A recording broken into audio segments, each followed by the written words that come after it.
नमस्कार, मी राजेंद्र महाजन, विश्वास गोरे यांचा शेजारी.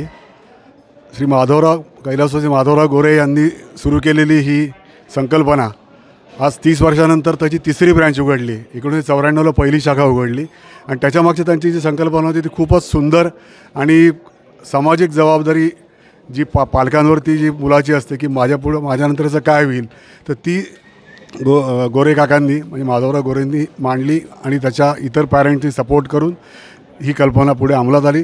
आणि आज 30 वर्षात 3 शाखा आणि मागील रामनवमीला या जागेचा भूमिपूजन समारंभ झाला आणि रेकॉर्ड टाईममध्ये ही संस्था त्यांनी उभी केली. जे त्यांचे सहकारी, जे ट्रस्टी आणि जे काही या उभारणीस जबाबदार त्या सर्वांचं मी मनापासून अभिनंदन करतो. पर्यानगर सोसायटीच्या वतीने त्यांना मी या सर्व ट्रस्टी आणि विश्वास गोरे आणि त्यांच्या या आधार परिवाराला, कारण काम करणारे हे जे इथे जे कर्मचारी असतात तेच मुख्य असतात, बाकीच्या गोष्टी मॅनेजमेंट सांभाळतात, पण इथे त्यांचे जे सहकारी आहेत इथले सांभाळणारे त्या सर्वांना माझ्यातर्फे शुभेच्छा आणि लाल सलाम.